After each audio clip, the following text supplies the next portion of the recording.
Hello, I'm Joseph. The tax credits are going away for used EV cars.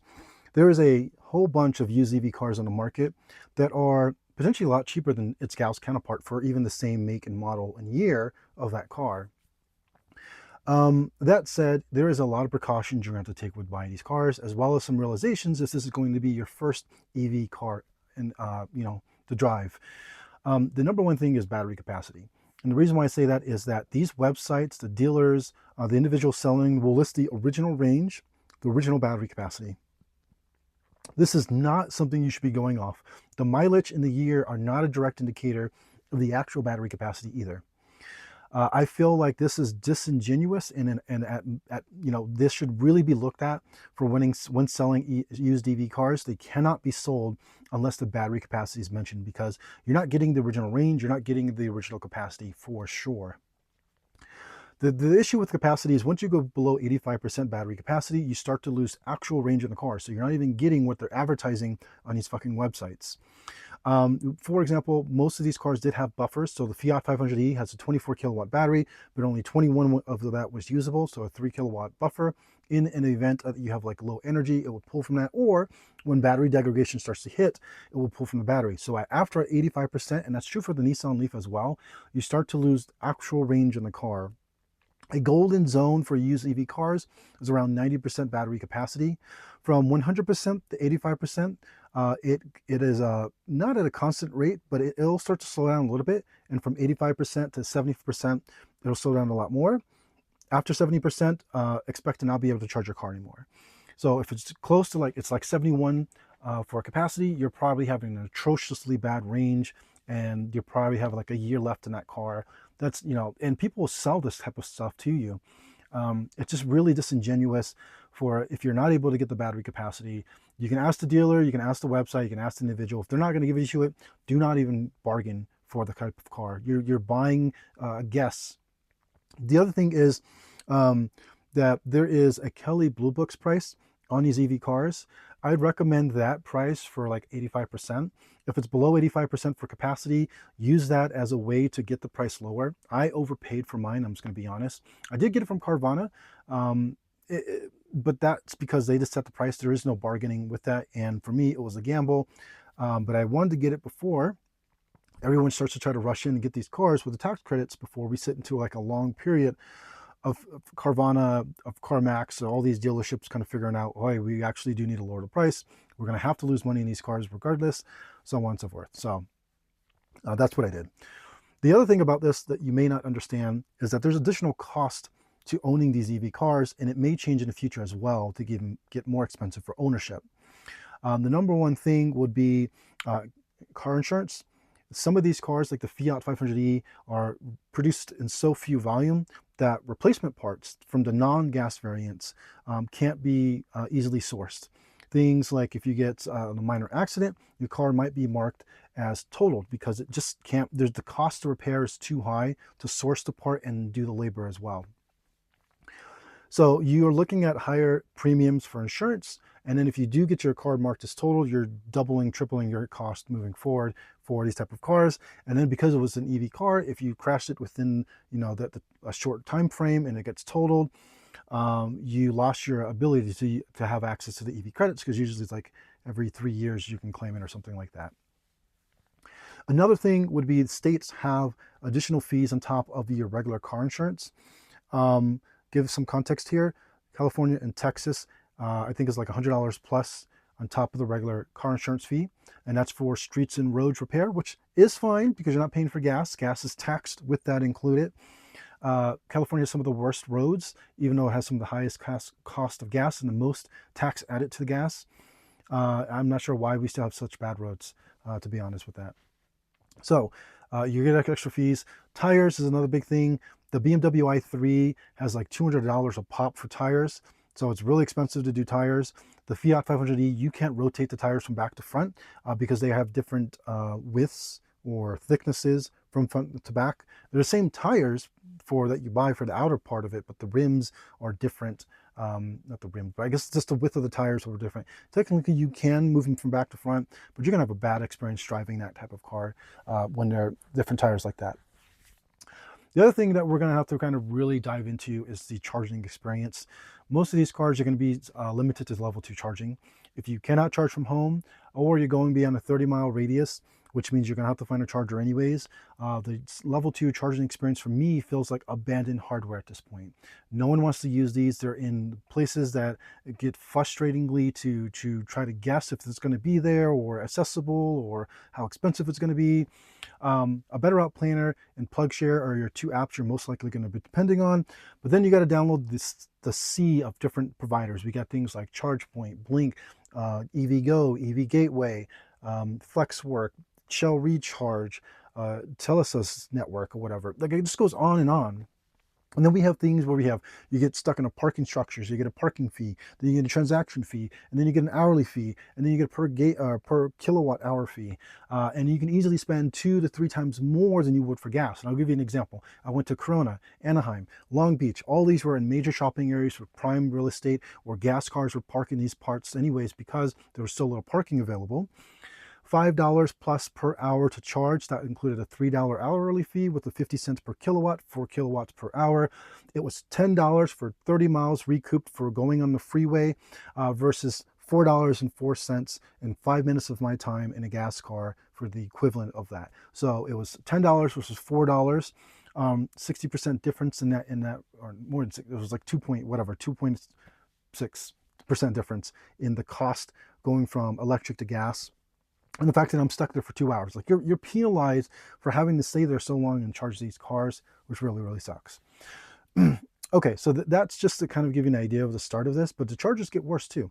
So we have these chargers that don't have any type of cover. There's no trash cans around them. There's no bathrooms around them.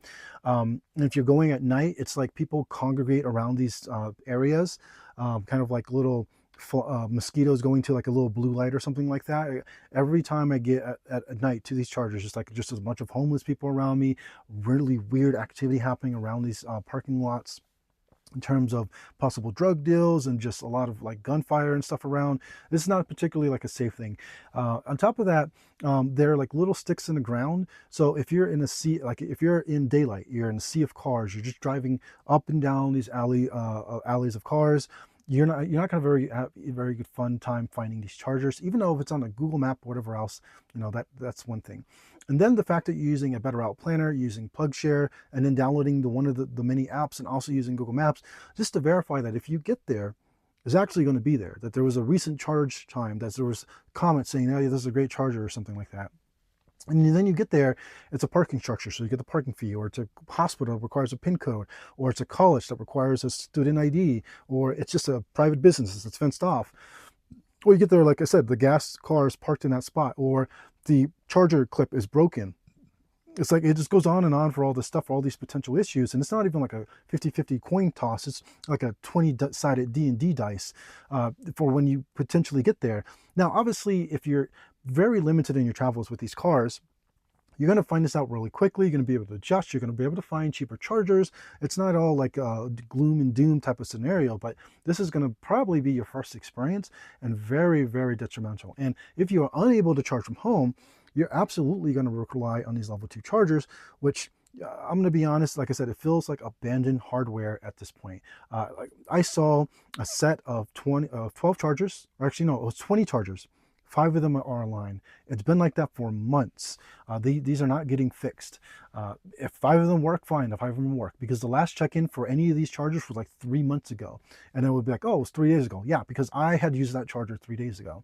I go look for other chargers around me. None of them have any check-in times at all from any of the apps that I've looked at. That includes Better Out Planner, PlugShare, Google Maps, and individual ones like EVgo or EV Gateway or ChargePoint, that type of stuff. There are chargers that do allow like 1 hour free charge or 2 hour free charge. There was a library I went to that gave me 2 hours free charge, which was really cool, but it was a hard limit. After 2 hours, you weren't paying for additional charging. You would just get off, go, bye. That's all you're going to be there for. With these chargers as well, these chargers usually are shared charging. So for example, if you have like a ChargePoint charger and somebody parks right next to you and uses the same charging little stick that's in the ground, it's going to half your charging time as well. So I had like 38 minutes left. Someone parked next to me, and then I had an hour and like 30 plus something minutes left.